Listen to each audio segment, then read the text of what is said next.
Assalamualaikum warahmatullahi taala wabarakatuh. Kami daripada kumpulan 6 ingin membentangkan tajuk yang berkaitan iaitu Sirah Rasulullah.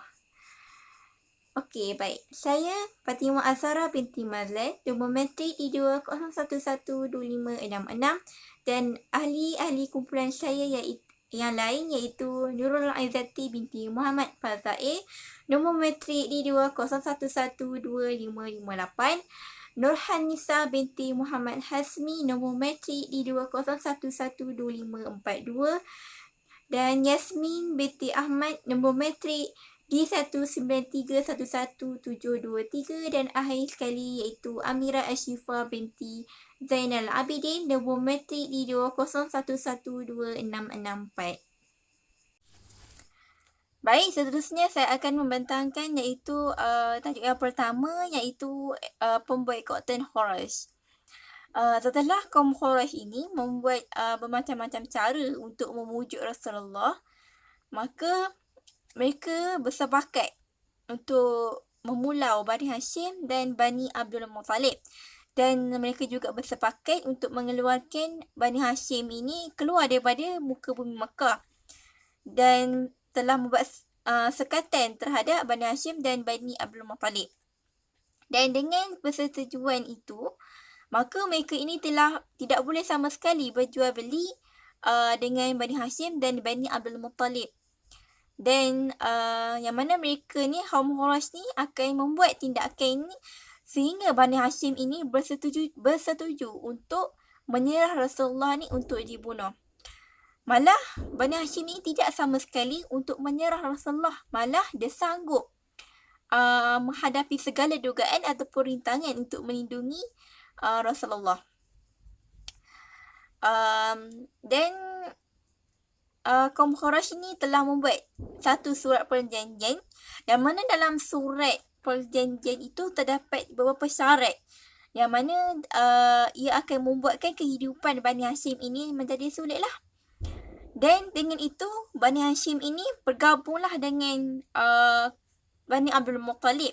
Yang mana mereka dua-dua ini sama-sama di pulau, sama-sama menghadapi kesusahan sehingga mereka ini sanggup memakan daun-daun ataupun kayu-kayu. Setelah surat perjanjian itu disebarluaskan di penduduk Makkah, maka Bani Hashim ini berhimpun di salah satu perkampungan kecil yang bernama Syair Abu Talib.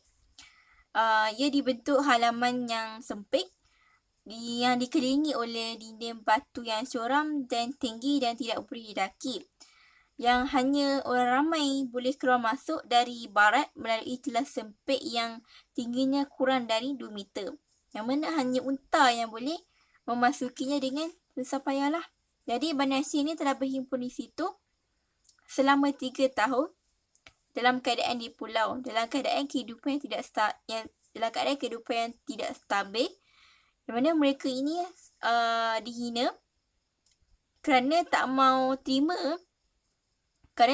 terima perlindungan yang telah diberikan oleh kaum Quraisy.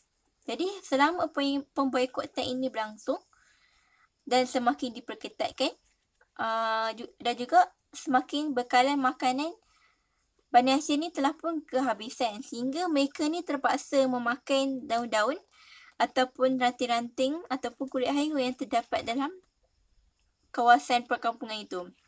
Jadi, takdir Allah Ta'ala telah membantu keluarga Bani Hashim yang mana ada beberapa kaum Quraisy ni berasa kasihan terhadap Bani Hashim yang mana mereka ini mengirimkan bahan makanan secara diam-diam dan di antaranya ialah Hisham bin Amr. Jadi tak semua kaum Quraisy ini bersetuju dengan perjanjian ini. Maka Allah telah membantu Bani Hashim dan telah pun membuka pintu hati salah seorang daripada golongan kaum Quraisy. Sebelum peristiwa ini berlaku, Rasulullah telah mendapat wahyu dari Allah Subhanahu Wa Taala, yang mana terdapat makhluk yang berbentuk anak-anak telah memakan isi kandungan surat perjanjian, kecuali tulisan yang menyebut nama Allah. Jadi perkara tu telah diberitahu oleh Rasulullah kepada bapa saudaranya iaitu Abu Talib tentang peristiwa yang dialaminya. Seperti dalam surah Al-Anfal ayat 30, maksudnya ialah, dan ingatlah ketika orang-orang kafir Quraisy memikirkan daya upaya terhadapmu untuk menangkap dan memenjarakanmu atau membunuhmu atau mengusirmu. Mereka memikirkan tipu daya dan Allah menggagalkan tipu daya itu, dan Allah sebaik-baik pembalas tipu daya. Sewaktu pemboikotan ini berlaku, separuh daripada golongan Quraisy tidak bersetuju dengan surat perjanjian yang telah dibuat oleh kaum Quraisy. Maka salah seorang daripada kaum Quraisy ini bersepakat untuk membatalkan surat perjanjian yang telah ditampal pada Kaabah. Antara tokoh yang terlibat dalam kesepakatan ini adalah Mut'im bin Adi, Zuhair bin Umayyah dan Hisham bin Amru. Mereka ketiga-tiga ini bersepakat untuk membuat satu perhimpunan yang mana dalam perhimpunan itu telah didatangi oleh golongan-golongan yang membenci Islam. Jadi ketika mereka yang bersepakat ini nak memasuki dalam Kaabah untuk mengoyak surat perjanjian itu, maka telah dihalang oleh Abu Jahal dan akhirnya juga berjaya. Dan ketika Mut'im ni memasuki dalam Kaabah, terdapat surat perjanjian itu telah pun dimakan oleh anak-anak hasil wahyu yang Nabi terima dari Allah sebelum peristiwa ini berlaku. Yang mana dalam surah itu dimakan kecuali tinggalnya satu perkataan, iaitu Bismikallahumma, yang maksudnya ialah dengan namamu ya Allah. Maka berakhirlah pemboikotan ini. Peristiwa dimakannya perjanjian tersebut oleh anak-anak merupakan sebuah bukti dari kenabian Rasulullah sallallahu alaihi wasallam. Akan tetapi kaum Quraisy tetap dalam kekafiran mereka, seperti yang telah Allah firmankan dalam surah Al-Qamar ayat 4. Maksudnya ialah, dan jika mereka melihat sesuatu tanda mukjizat, mereka berpaling dan berkata, ini adalah sihir yang berterusan. Antara dari lain dari kisah pemboikotan ini adalah datangnya pertolongan dari sisi orang-orang kafir. Antaranya ialah Hisham bin Amru, Mut'im bin Adi dan Zuhair bin Umayyah. Mereka inilah adalah orang-orang kafir yang menaruh simpati kepada pihak-pihak yang diboikot. Dan mereka ini juga kemudian membatalkan perjanjian pemboikotan tersebut, dan demikianlah keadaan dakwah. Terkadang Allah memberikan pertolongan kepada agama ini melalui perantaraan orang-orang yang dirhaka, sebagaimana yang disebutkan dalam hadis Abu Hurairah. Maksudnya ialah, sesungguhnya tidak akan masuk syurga kecuali jiwa seorang Muslim, dan sesungguhnya Allah akan menguatkan agama ini bersama orang-orang kafir.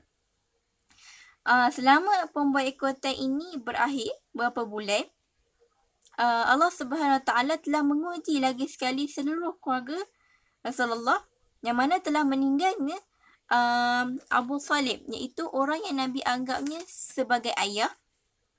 Dan selepas itu Allah uji lagi Rasulullah, iaitu meninggalnya pula Khadijah, iaitu isteri Rasulullah. Yang mana Rasulullah ni telah menyimpan banyak kenangan manis dengan Khadijah ini. Sekian itu saja penghayran daripada saya. Saya serahkan kepada pembentangan yang seterusnya. Terima kasih. Assalamualaikum warahmatullahi wabarakatuh. Nama saya Yasmin binti Ahmad. Hari ini saya akan keluarkan balik learning point yang saya dapat daripada video Ustaz Wadi Adwasi ke-17. Ketika baginda berusia 50 tahun, baginda jadi rasul 40 tahun. Dan time ni dah berusia 50 tahun. Okay. Makin hari, makin ramai orang yang peluk Islam. Bukannya yang keluar Islam. So, jadi kat sini, orang Quraisy dia nak 100 ke 200 orang ni, majoriti lah nak orang Islam ni, yang peluk Islam tu semua keluar Islam. Tapi sebaliknya yang berlaku, dia orang tetap dengan Islam. Orang Quraisy juga, dia orang tak boleh nak halang sebab strategi dakwah Rasulullah. Okay, selepas kewafatan Sayyidatina Khadijah dengan Abu Talib, orang Quraisy ni makin rancak serang Rasulullah. Dia orang tak kisah dah nak sakitkan tubuh Rasulullah. Dia orang dah tak takut dah dengan semua tu. Walaupun time tu Sayyidina Hamzah, itu bapa saudara Nabi dah peluk Islam, dengan Sayyidina Umar pun dah peluk Islam. Dia orang tak kisah dah semua tu. Kekuatan kerajaan Quraisy yang ramai time tu, termasuk orang tua dengan kanak-kanak,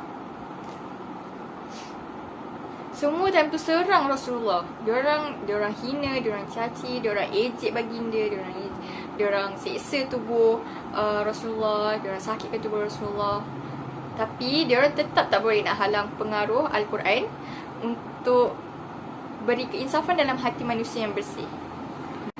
Maka kat sini alunkan je lah Al-Quran tu dekat tempat yang sesuai, dekat mana-mana pun, tapi tempat yang sesuai lah. Contoh macam dekat mall ataupun dekat restoran tu tempat yang tak sesuai. So dia macam dekat restoran kan tempat yang crowded, yang bising, so orang nak makan, lepas tu kita dengar pasal Al-Quran kan, so macam tak sesuai lah kat situ sebab nanti orang akan bising, nanti tak dengar pun ayat Quran tu. Al-Quran ni dia wajib dengar, kita wajib macam mana kita kena ada penghayatan dia, macam tu. Itulah pasal Al-Quran ni dekat masjid, dekat rumah, tengok orang senyap kan, macam tu untuk kita hayati. So kalau ada tempat yang sesuai, so maka perdengarkanlah Al-Quran tu kepada mereka yang bukan Islam. Sebab Al-Quran ni mukjizat tau. So yang dia boleh masuk ke dalam hati sesiapa pun, terutama hati orang yang bersih. Okay, so seterusnya kan, 1400 tahun yang lalu, orang Quraisy ni dia dah pesan dekat semua orang. Dia dah pesan dekat semua orang, jangan perdengarkan apa yang Muhammad sampaikan, dan kiranya jangan dengarlah apa yang Rasulullah bacakan dan apa yang sahabat baginda bacakan tu, macam ayat Quran lah kan. Jangan dengarkan walaupun satu huruf sebab dia orang takut. Sebab diorang kan anggap benda tu macam sihir lah kan, macam tu.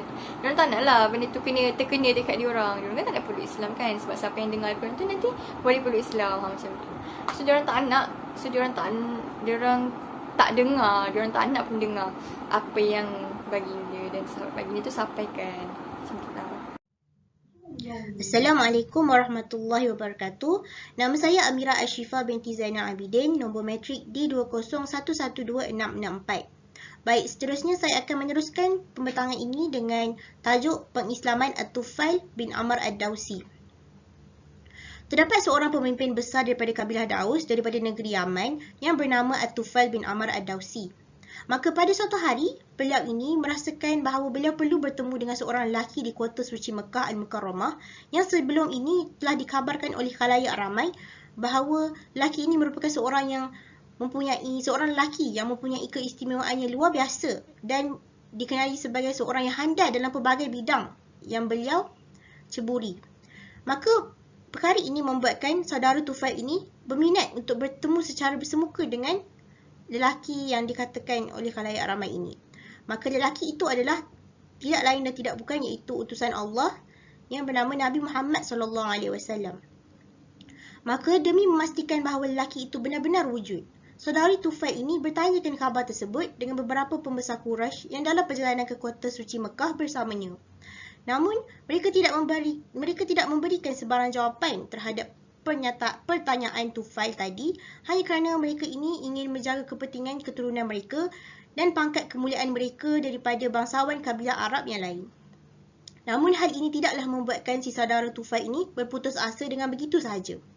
Hal ini kerana hasratnya yang membara ingin bertemu dengan baginda Muhammad SAW terus dipendamnya sehingga beliau sampai sendiri di kota suci Mekah. Seterusnya, setelah beliau, iaitu saudara Tufail, tiba di kota Mekah Al-Mukarramah, Tufail ini dilayani dengan penuh meriah oleh para pembesar Quraisy. Hal ini demikian kerana mereka, iaitu pembesar Quraisy, telah membuat satu majlis keraian sebagai tanda menyambut kedatangan saudara pembesar dari puak kabilah Arab yang lain. Maka dalam majlis tersebut, saudara Tufail bertanyakan tentang perihal kewujudan baginda Muhammad SAW di bandar itu kepada salah seorang pemuka Quraisy itu. yang terdapat di situ. Demi tidak mahu melukakan hati saudara Tufail ini, maka pemuka Quraisy itu pun menjawab pertanyaannya dengan berkata, "Wahai Tufail, sahabat kami, pemimpin kaum Daus yang bijak bestari, engkau datang kemari dalam keadaan selamat. Tiada satu halangan pun yang akan menimpamu. Kami pun menghormatimu dengan sepenuhnya, dan Muhammad yang kau maksudkan itu memang ada di kota Mekah ini. Dia seorang yang suka menimbulkan perselisihan di antara kami sehinggalah terjadinya perpecahan dan permusuhan antara satu sama lain. Maka disebabkan hal itu, pada keesokan harinya, saudara Tufail ini membuat keputusan untuk melihat Nabi Muhammad SAW itu sendiri dengan menuju ke masjid, dan masjid yang dikatakan itu telah diriwayatkan berada di sekitar kawasan Masjidil Haram." Seterusnya, setelah beliau menemui baginda Muhammad SAW, di mana pada ketika itu Nabi Muhammad SAW sedang mendirikan solat di sisi Kaabah, lalu saudara Tufail pun menghampiri Muhammad SAW. Hal ini demikian kerana beliau benar-benar ingin melihat paras rupa Nabi Muhammad SAW dan begitu juga keistimewaan yang terdapat pada Nabi Muhammad itu. Lantas dengan izin Allah SWT, Tufail yang sedang menghampiri Nabi Muhammad pada waktu yang tidak membenarkan beliau boleh mendengar, tiba-tiba boleh mendengar dengan jelas alunan bacaan ayat Al-Quran yang telah dibacakan oleh baginda Muhammad SAW itu.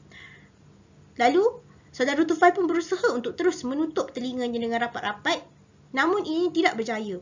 Hal ini demikian kerana suara Nabi Muhammad SAW yang membacakan alunan ayat Al-Quran itu adalah jelas, walaupun pada zahirnya, bacaan Nabi Muhammad SAW itu adalah perlahan dan tidak pula ditinggikan. Maka beliau akhirnya terpesona dengan bacaan yang telah dibaca oleh Nabi Muhammad SAW itu.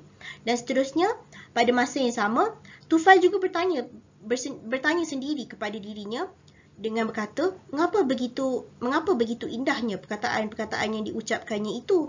Saya tidak akan takut pada barang yang baik daripada barang yang buruk. Apa yang menghalangi saya jika saya mendengar apa-apa yang dibaca oleh orang itu? Barang yang baik sudah tentu saya terima dan barang yang buruk akan saya buang. Siapakah yang menghalang saya jika saya memperkenalkan diri kepada orang itu? Saya ingin belajar kepadanya sesuatu yang saya belum ketahui. Alangkah baiknya jika saya dapat mempelajari rangkaian kata-kata seperti yang sedang diucapkan. Maka selepas Nabi Muhammad SAW menunaikan solat, Nabi terus pulang ke rumahnya. Dalam pada itu, saudara Tufail ini juga turut mengikuti Nabi pulang ke rumahnya secara senyap-senyap. Seterusnya, Tufail meminta untuk Nabi Muhammad SAW membacakan beberapa ayat Al-Quran kepadanya. Lalu, baginda Nabi Muhammad SAW pun bersetuju dan membacakan surah Al-Ikhlas, surah Al-Falaq dan juga surah An-Nas kepadanya. Maka disebabkan perkara ini, telah membuatkan saudara Tufail ini berjaya mengucapkan kalimah syahadah dan segera bermeluk Islam kerana disebabkan hanya telah mendengar bacaan ayat-ayat Al-Quran yang telah dibacakan oleh baginda Muhammad SAW. Dan seterusnya beliau telah menerima cahaya keimanan dan juga hidayah serta ketakwaan pada masa yang sama. Dan hal ini telah membuatkan Nabi Muhammad SAW telah mendidik saudara Tufail ini ke arah hidupnya yang baru apabila beliau mengamalkan ajaran Islam. Sesungguhnya selepas itu hati saudara Tufail ini adalah sangat lega dan beliau berasa sangat puas hati setelah memeluk agama Islam. Baik, seterusnya adalah kisah penindasan Saidina Abu Bakar radhiyallahu anhu. Saidina Abu Bakar radhiyallahu anhu merupakan seorang yang gemar membaca Al-Quran, dan sesiapa sahaja yang mendengar bacaan Al-Quran yang telah dialunkan oleh beliau akan membuatkan mereka sekaligus tertarik dengan ajaran agama Islam pada ketika itu. Hal ini membuatkan ramai orang Arab Quraisy pada ketika itu telah memasuki Islam hanya kerana mereka mendengar alunan bacaan kalimah ayat-ayat Al-Quran yang telah dibacakan oleh Saidina Abu Bakar radhiyallahu anhu itu. Maka setiap kali beliau membaca Al-Quran, antara golongan yang sering mengerumuni sekitar kawasan rumah beliau adalah terdiri daripada golongan kanak-kanak, wanita, orang tua dan ramai lagi. Mereka ini suka mendengar setiap kali Saidina Abu Bakar radhiyallahu anhu mengalunkan suara ketika membaca kalam-kalam Allah Subhanahu Wa Taala itu. Sehingga kan pada suatu hari, terdapat seorang pembesar di kalangan Quraisy yang bukan Islam yang bernama Ibnu Dunah. beliau ini telah memberikan perlindungan rasmi kepada Sayyidina Abu Bakar radhiyallahu anhu supaya Sayyidina Abu Bakar radhiyallahu anhu ini dapat terus mengerjakan ibadah solat dan juga membaca Al-Quran dengan aman dan bebas. Hal ini kerana Ibnu Dunah ini tidak mahu Sayyidina Abu Bakar radhiyallahu anhu ini disakiti oleh mana-mana kaum Quraisy yang lain yang menentang perbuatan Sayyidina Abu Bakar radhiyallahu anhu itu. Dan hal ini demikian kerana golongan itu hampir membunuh Sayyidina Abu Bakar sehinggakan Sayyidina Abu Bakar pernah dipukul oleh penduduk Mekah sehingga hampir mati pada ketika itu hanya kerana Sayyidina Abu Bakar sedang menyebarkan ajaran Islam di kota Mekah. Baik, seterusnya, setelah beberapa hari kemudian, perbuatan Ibnu Dunah itu membuatkan beberapa pemimpin-pemimpin Quraisy yang lain ini sudah mula berasa tidak puas hati. Dan mereka ini sekaligus tidak puas hati kerana mereka ini tidak dapat memukul Sayyidina Abu Bakar radhiyallahu anhu di atas perbuatan Sayyidina Abu Bakar itu kerana perlindungan rasmi yang telah diberikan oleh Ibnu Dunah itu. Maka mereka bersyadang untuk bertemu sendiri dengan Ibnu Dunah itu bagi mencegah dan menghalang perbuatan Sayyidina Abu Bakar yang telah mengamalkan ajaran Islam secara terang-terangan dengan membaca Al-Quran secara terang-terangan dan juga beribadah dan juga menunaikan ibadah solat secara terang-terangan. Hal ini demikian kerana pada mereka perbuatan Sayyidina Abu Bakar itu telah melampaui batas dan juga seterusnya telah melanggar peraturan yang telah ditetapkan di kota Mekah pada ketika itu.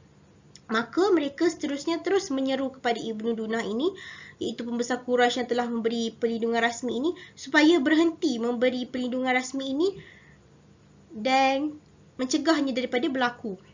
Lalu Ibnu Dunah ini pun bersetuju dengan hal ini kerana beliau seterusnya terus menanyakan perihal ini kepada Sayyidina Abu Bakar. Maka Sayyidina Abu Bakar bersetuju dengan hal ini dan juga beliau meredai dengan keputusan tersebut. Hal ini kerana pada Sayyidina Abu Bakar perlindungan yang terbaik untuknya hanyalah perlindungan daripada Allah Subhanahu Wa Taala.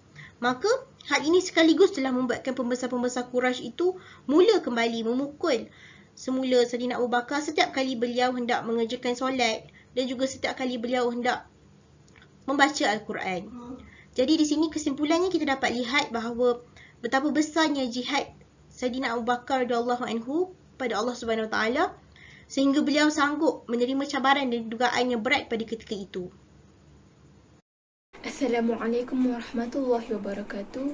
Nama saya Nurul Izzati binti Muhammad Bazair, nombor matrik D20111258. InsyaAllah pada hari ini saya akan mengulas ataupun review satu video yang mana mengisahkan seorang manusia yang paling dikasihi oleh Allah SWT di atas muka bumi ini, iaitu Nabi Muhammad SAW. Video yang saya akan review sebentar lagi ialah bertajuk Sirah Rasulullah dalam siri yang ke-18, yang mana speaker ataupun penceramah yang menceritakan sirah dalam siri yang ke-18 ini ialah Ustaz Wadi Anwar. Seperti mana kita tahu, Rasulullah SAW berdakwah selama 23 tahun. 13 tahun di Mekah dan 10 tahun di Madinah. Sepanjang 13 tahun di Mekah, padat dengan tentangan, penyiasatan dan ancaman bunuh daripada orang Quraisy Mekah. Manakala 10 tahun di Madinah pula, Nabi menghadapi peperangan daripada pihak musuh yang menentang Madinah. Dalam siri yang ke-18 ini menceritakan perjalanan dakwah Nabi ke Taif.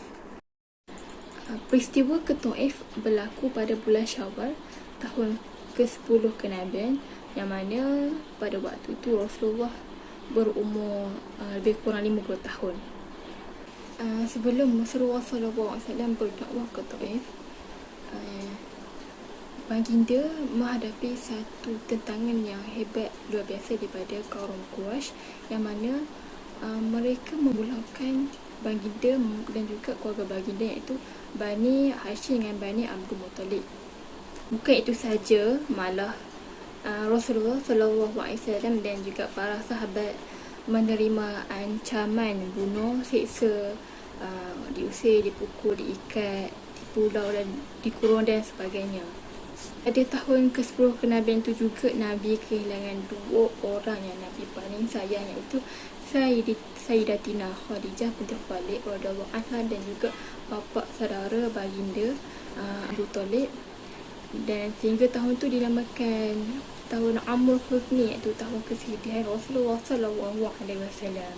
Okay, contohnya kita kehilangan orang yang paling kita sayang, yang selalu berada di sisi kita, yang susah senang pun ada dengan kita, dan last sekali orang kita sayang tu pergi buat selama-lamanya.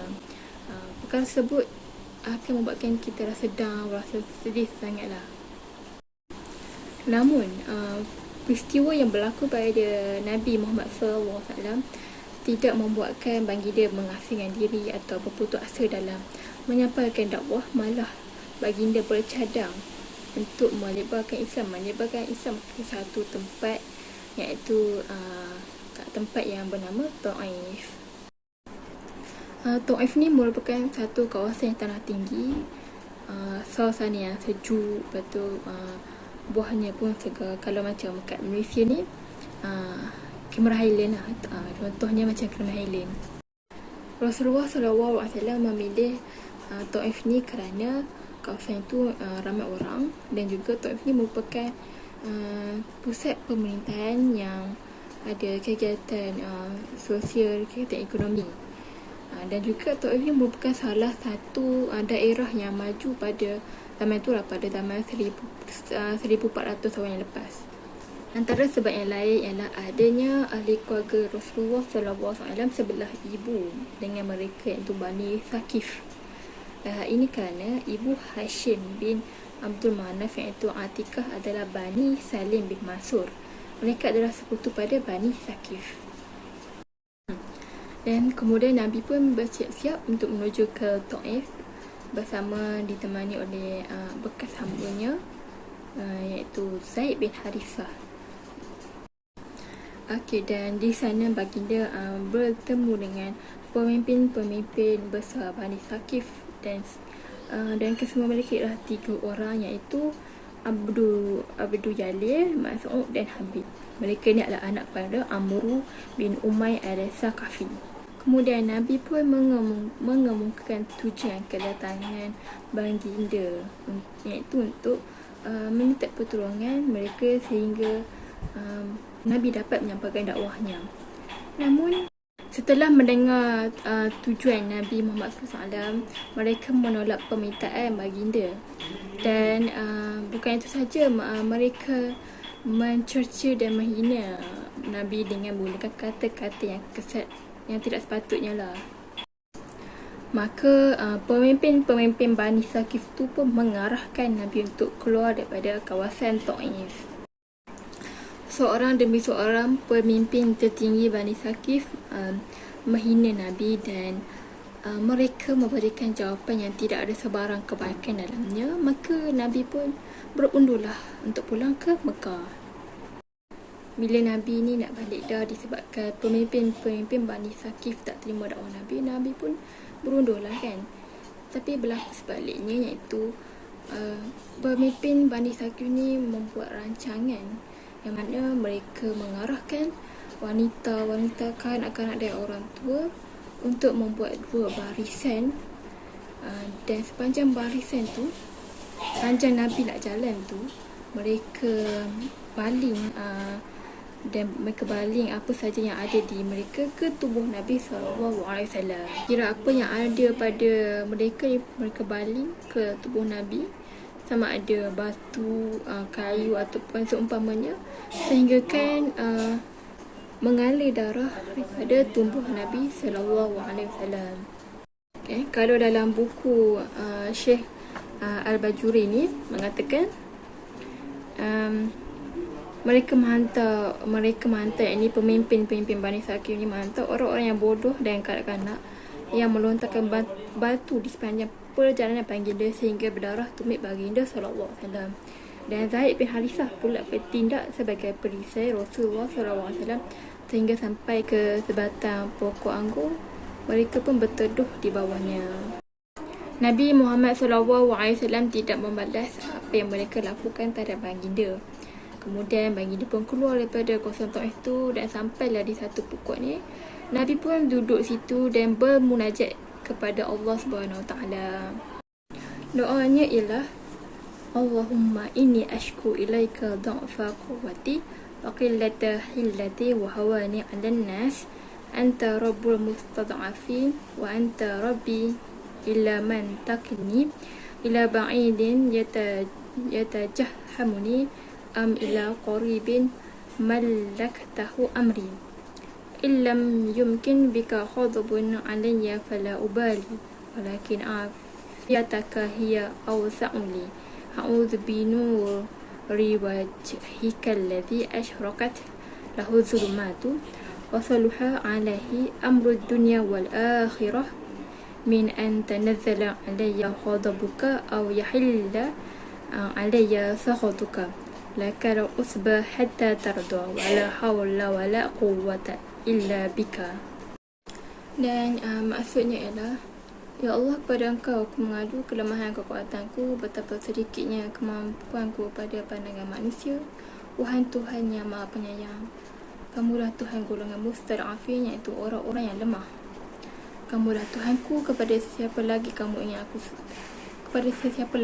ingin serahkan aku, kepada orang yang jauh yang bermasa muka denganku, atau kepada musuh yang menguasai urusanku.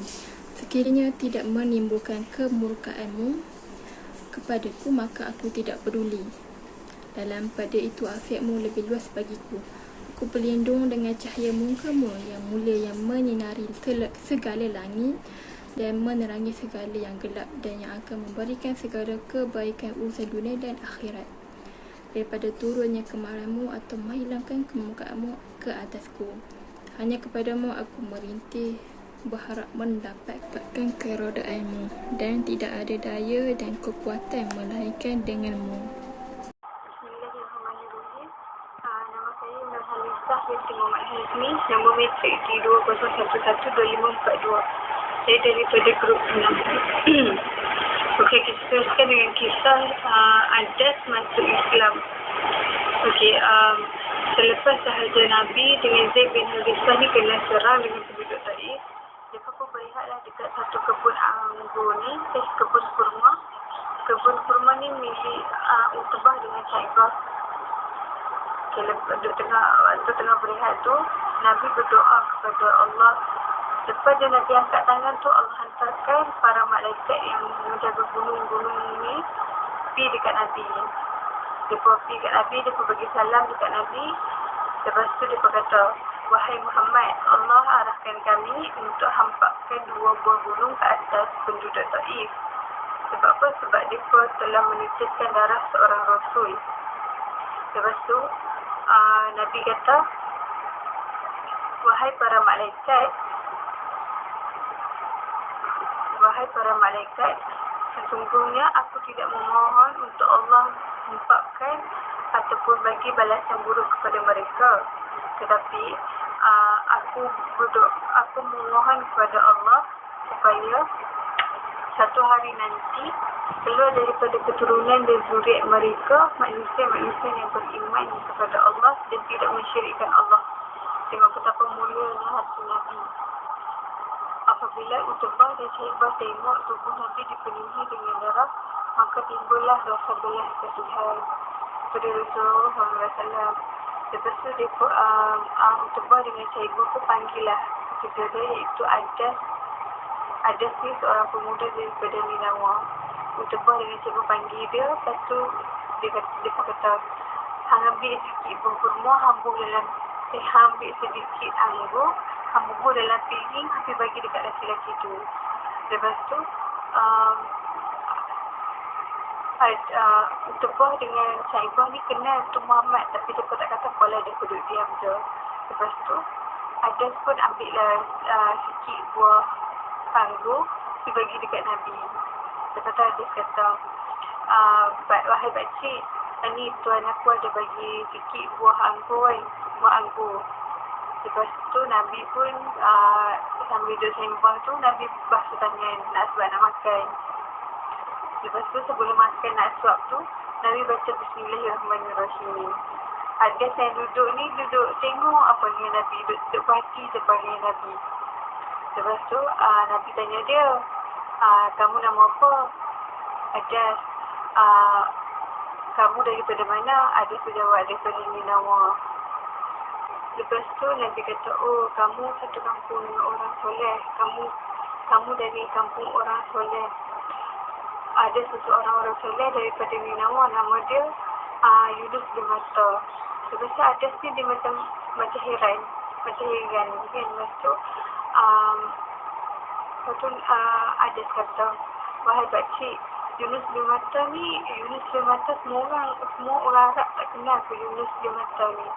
Lepas tu ada tanya lagi, siapa pakcik ni?